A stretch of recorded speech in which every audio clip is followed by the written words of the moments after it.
TV profit.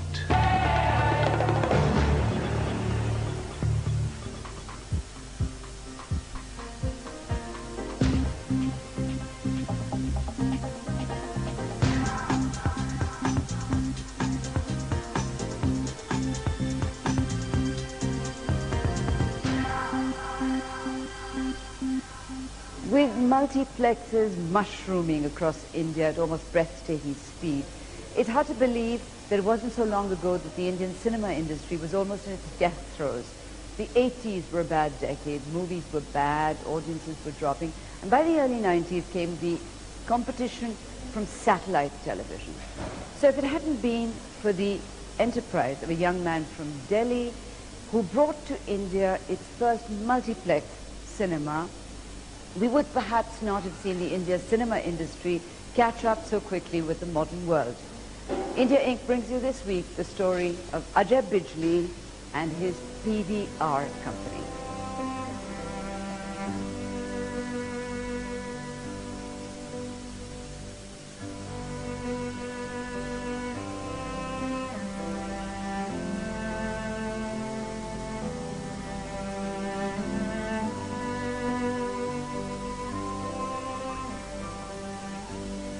In northern India in the 40s, the name of Ajay Bijli's grandfather, Bijli Pahalwan, was well known, and when the family moved to Delhi, stories abounded about how he'd been a famous wrestler who came to be called Bijli because he struck his opponents with the speed of lightning. Sadly, this is not the real explanation of how the family acquired the surname Bijli, but the real story is almost as romantic. I think 40s, during the partition period, I think he was just very involved in the, just the Amritsar part of the freedom fight, I think at that time. So I think he'd done a lot of things. We keep hearing stories about what all he did, and therefore he got this little title called Bijli Pahalwan. But otherwise we were always Mehras, and then this Bijli title was given. And my dad sort of, decided that he would call himself Bijli. इन्होंने कुर्बानी की थी, ऐहो जी कुर्बानी की थी कि एक औरत ने बचाया सी कि जिहड़े लोग मेरे साथ सी उन्होंने कहा कि ये तो कोई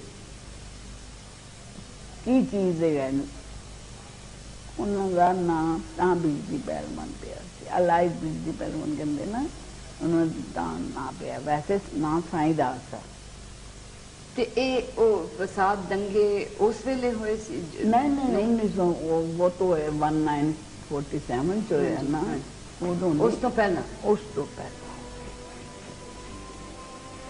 Bijli Pahalwan started a transport business with a single truck that plied mostly in Punjab, but by the time his sons inherited the transport company, it was already functioning at a national level and was called the Amritsar Transport Company.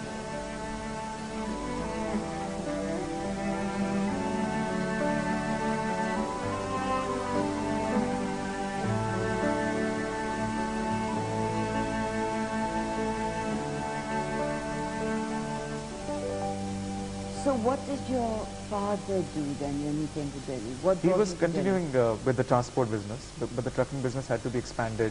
So I think Delhi became our headquarters, and then Bombay and places like that. But we decided to settle in Delhi and then continue the business from there. But he set up offices all over India? That's right. It was a typical freight forwarding company, which had warehouses, godowns, booking offices. And so that was really the interest of my father and my grandfather. So they expanded that business. Nothing to do with the movies? No, actually, nothing to do with cinemas. It's just that he had, at that time, all the old families in Delhi who were doing well, I mean, they used to just pick up a property, a cinema property, just as, it used to be a good status symbol type of thing. So from that point of view, my dad had picked up a cinema in 79. Which one? Priya in Vasant Vihar, which was actually due to as a arbitration. So he was into arbitration. So there were some 7-8 partners who were fighting and couldn't settle the purchase of this property from the government. So Dad, in his settlement, finally decided the only way to settle the dispute was if he bought everybody's share. So he just bought it by default, rather than, you know, wanting to get into this business. So But it was a running cinema. it was a running cinema, which was run by the managers, and it was running movies which are not necessarily first run movies, old Hindi films or second run English movies. And in 79, Yeah. the collapse of the cinema business was already coming into play, right? Mid 80s to, I think, early 80s, the video boom had started. Everybody started buying videos, and the government had taken a view that entertainment tax should be imposed. It was very high in India. There was a control on ticket prices. You could not charge more than 8 rupees on the balcony ticket price. So every time you needed a enhancement in ticket price, you had to go back to the government. What did you do? What was your restructuring mode, as it were? Put better seats, put better sound and projection system. So there was no Dolby at that time. Only one cinema in Bombay had Dolby. So that was one thing I thought could be the USP. But in hindsight, everything looks, 2020. But otherwise, at that time, whatever made common sense to me, that's all we did. Revamped it, cleaned it up, gave uniforms, made sure the air conditioning worked. Just a very clean, simple cinema. But because it was located in South Delhi and in a catchment which was surrounded by, Vasant Vihar, all that area, so I felt maybe English movies, it could be the USP of that place. So we got. I went to Warner Brothers, UIP, everybody, and I said, listen, there's only one cinema in Delhi which plays English movies, and you can't satisfy. Was that right at that point? At that time, only Chanakya was playing.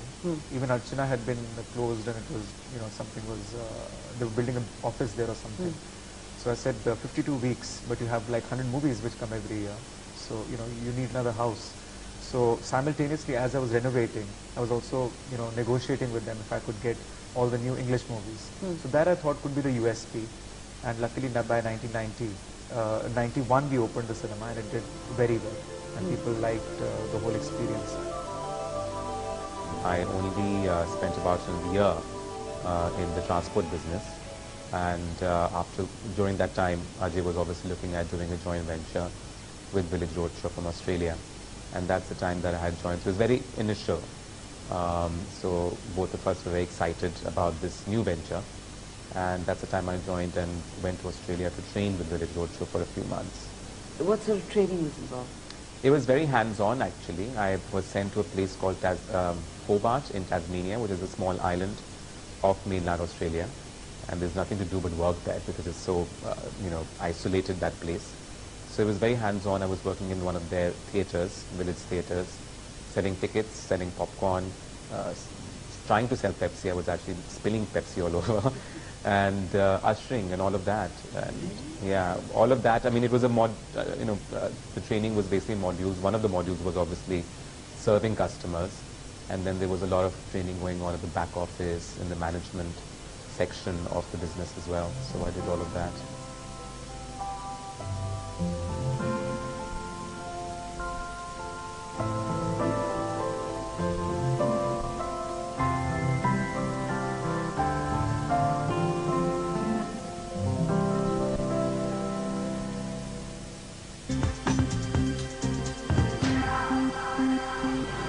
Behind me is PVR Saket in Delhi, India's first multiplex. It opened in the first week of June 1997, just a few days before the worst tragedy in cinema history, the Upar cinema fire that killed 59 people. Ajay Bijli admits that the tragedy unnerved him, and for a while he thought that he may have made a mistake and might be in the wrong line of business. Me and my wife, we'd gone for a honeymoon, of course, in 90, and that's the time when I saw multiplex for the first time in Orlando. And that's when I decided we've got a property back at home, so why don't we, this is what I want to do, create You already had multiplexes. Saket. I didn't have Saket at that time. I had Priya only. I was, but I had already started Priya as a single screen cinema. But there was no building bylaws, there was no real estate available at that time. Zoning laws were very strict. So the only way I could convert a multiplex was to pick up another existing cinema. So we got Saket. And in the meantime, I'll just backtrack a little bit. We got a joint venture with Village Roadshow. Because I didn't know how to make. Tell me about that. I read about it. Some sort of Australian company. That's right. Actually, it was the largest multiplex company at that time, and I didn't know how to make multiplexes because technically you needed some know-how. And what sort of know-how do you need? Well, now it seems that it's no big deal because multiplexes are, being built almost on a monthly basis, daily basis now. But getting the right acoustics between auditoriums, making sure no noise escape happens, getting the right proportions, safety, security, everything, the whole thing had to work because you attract a lot of people. How did you find this village? Through the distributors. Actually, the Priya ended up doing that well, that the common distributors like UIP and Warner Brothers, Universal and Paramount, they felt that I was very involved in this business and the next step would be to do multiplexes.